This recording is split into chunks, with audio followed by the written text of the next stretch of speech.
Welcome to super fast English academy. दोस्तों, आपके exam के लिए मैंने देखो बेस्ट यहाँ पर 10 एरर्स यहाँ पर लिखी हुई हैं और ये वो एरर है, यानी कि इनमें से आपको स्कोर जो करना है वो 10 आउट ऑफ 10 करना है।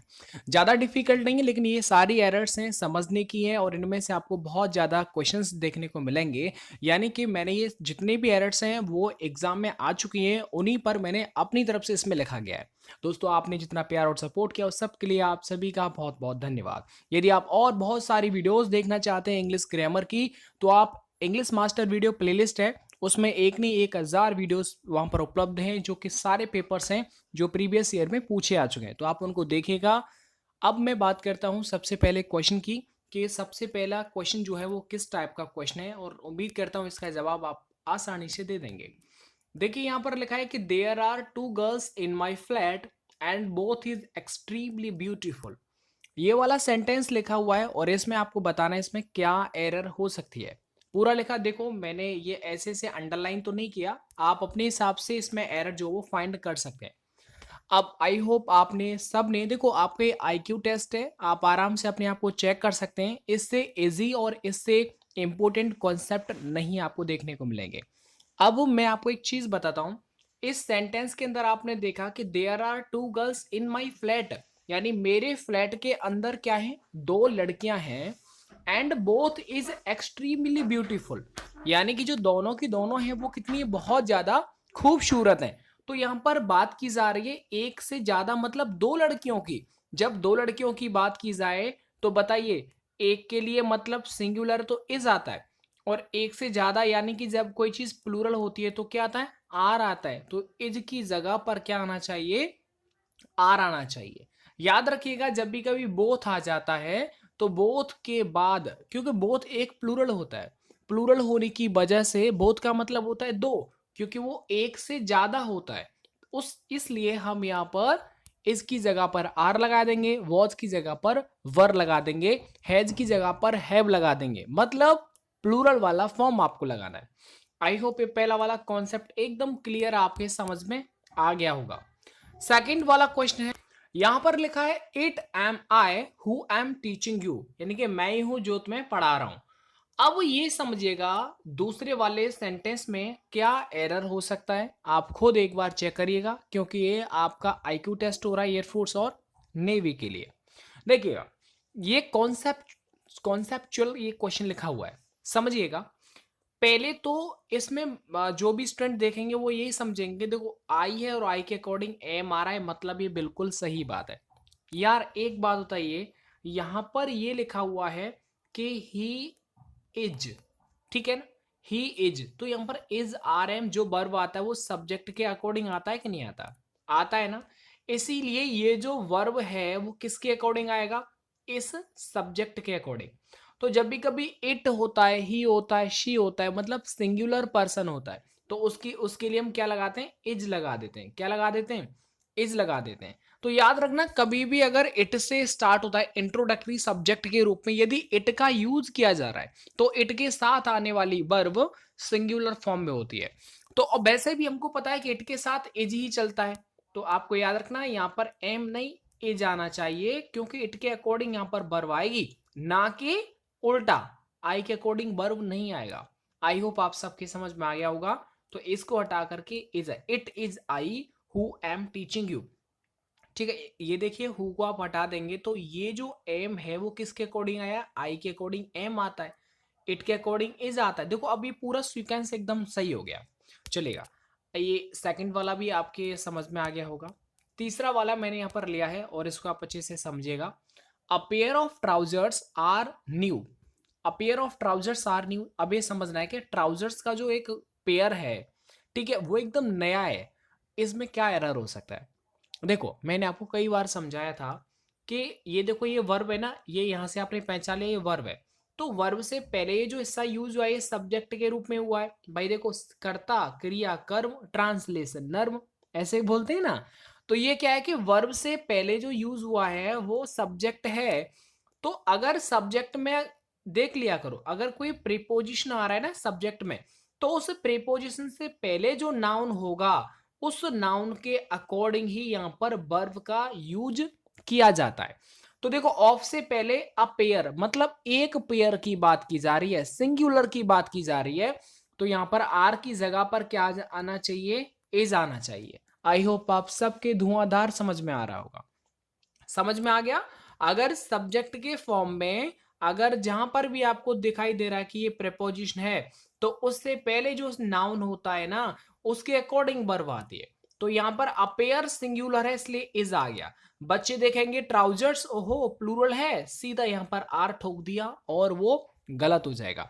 ये चीज आपको समझना है कि प्रेपोजिशन से पहले वाले नाउन को लेते, ना कि प्रेपोजिशन के बाद वाले नाउन के अकॉर्डिंग वर्ब नहीं आता है। आई होप आप सबके समझ में आ गया होगा और ये कॉन्सेप्ट आपको अच्छा लगा होगा। यदि अच्छा लगा है तो इसे लाइक करें और बेकार लगा है तो डिसलाइक जरूर करें। अब मैं बात करता हूं फोर्थ क्वेश्चन की, कि the boys of all the colleges of Bihar is not cared as. अब ये समझना है कि इसमें क्या कॉन्सेप्ट है, इसमें कौन सा एरर पार्ट हो सकता है। आपको बहुत सिंपल सी भाषा में समझा देता हूं, देखिएगा। मैं थोड़ा अपना पेन चेंज कर लेता हूं, ये कर लिया। अब ये देखिएगा, ये वर्ब है ना, ये समझ में आता है ये वर्ब है।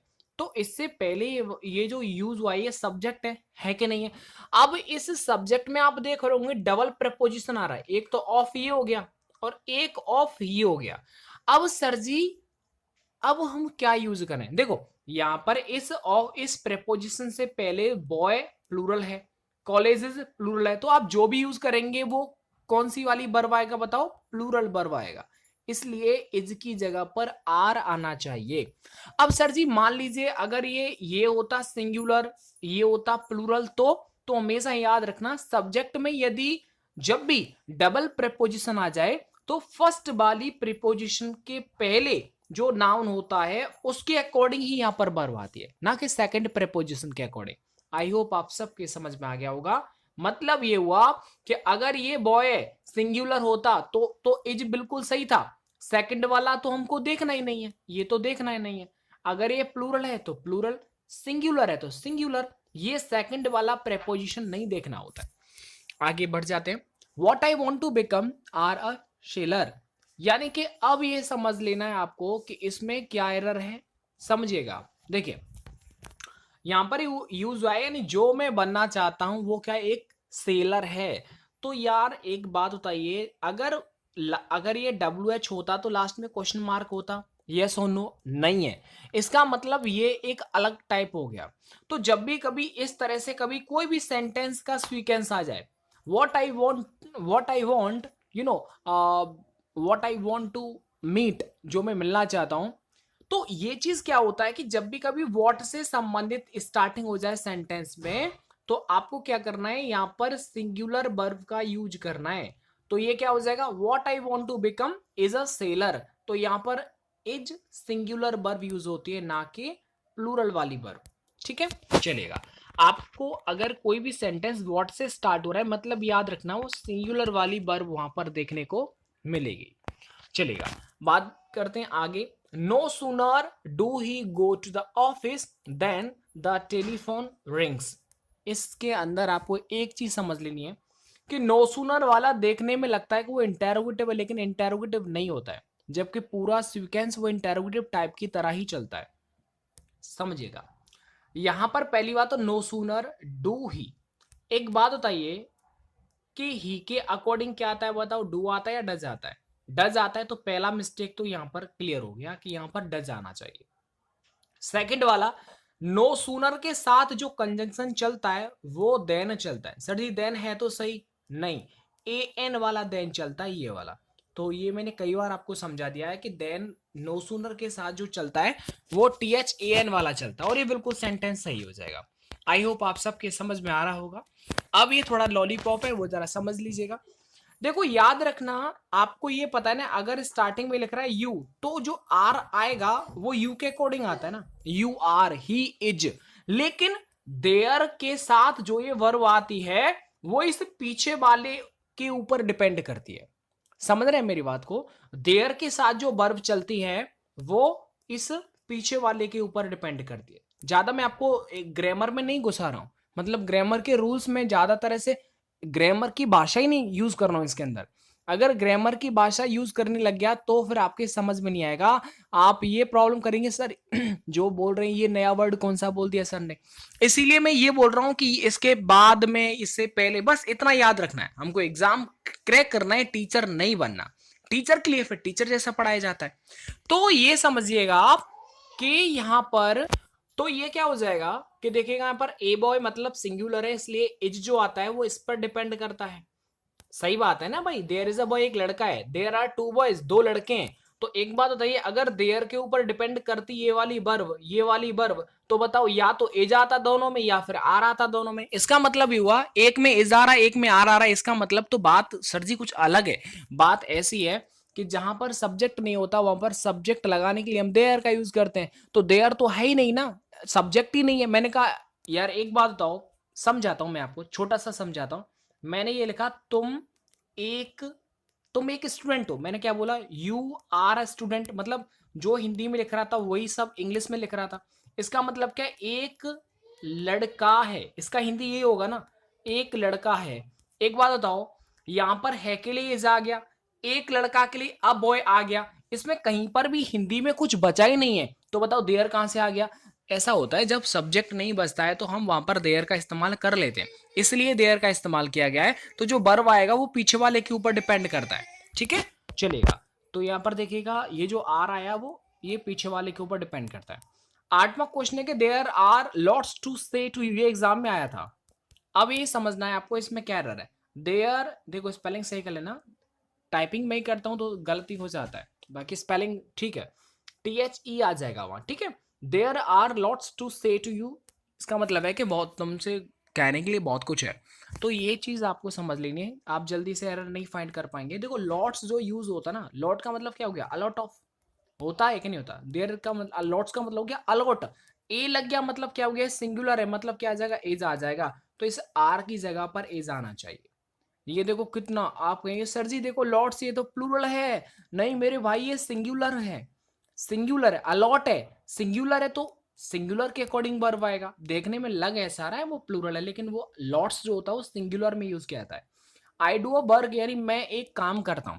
आप जल्दी से मुझे इसका ट्रांसलेट करके बताइएगा कमेंट बॉक्स, देखो कमेंट आप यूज किया करो।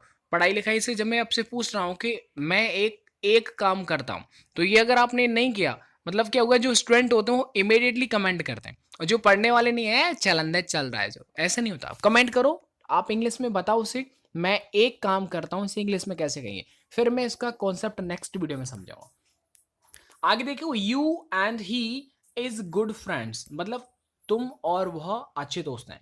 अब बताइए इसमें क्या एरर हो सकती है। सबसे पहले मैं आपको दिमाग बताता हूं, देख बच्चे क्या सोचेंगे, ही के साथ इज चलता है मतलब बाकी तो ठीक है, ये दो हो गए इसलिए ये प्लूरल हो गया, ये भी सही है, मतलब सर जी इसमें नो एरर है।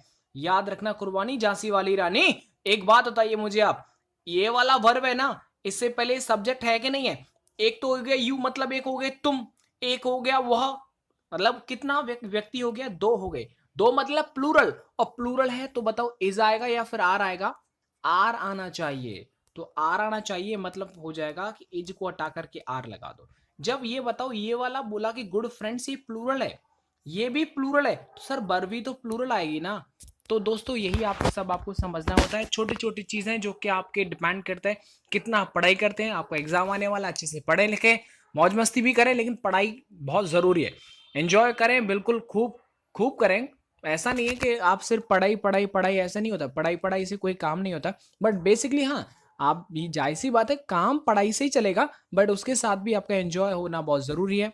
चलेगा दोस्तों, इसका सेकंड पार्ट बहुत जल्द आने वाला है। अच्छा लगा हो तो भाई देखो याद रखना कि यानी यूट्यूब के लिए जो टीचर्स पढ़ाते हैं उनका मान सम्मान होता है लाइक, बाकी इनसे ताम जाम से कुछ भी नहीं होता, ठीक है। बस एक मान सम्मान होता है, मतलब इज्जत होती है। जैसे घर पर अगर कोई मेहमान आए तो सबसे पहले आप उन्हें पानी ऑफर करेंगे करेंगे ना, तो ऐसे ही मान सम्मान होता है यूट्यूबर्स के लिए। अगर मैं ऐसा नहीं, मेरे चैनल पर कोई भी हो अच्छा लगता है तो लाइक शेयर एक एक मार दिया करो, जो भी आपके ग्रुप्स वगैरह में कि ये सर जी ये लो आपकी, मतलब जो भी बोलते हैं। सब्सक्राइब कर लीजिए यदि आप नए हैं तो, और सेकंड पार्ट इसका बहुत जल्द आने वाला है। मुझे प्यार और सपोर्ट करने के लिए आप सभी का बहुत बहुत धन्यवाद, और कमेंट करके बताएं आपको ये वीडियो कैसा लगा, समझ में आया या फिर नहीं आया। Thank you so much.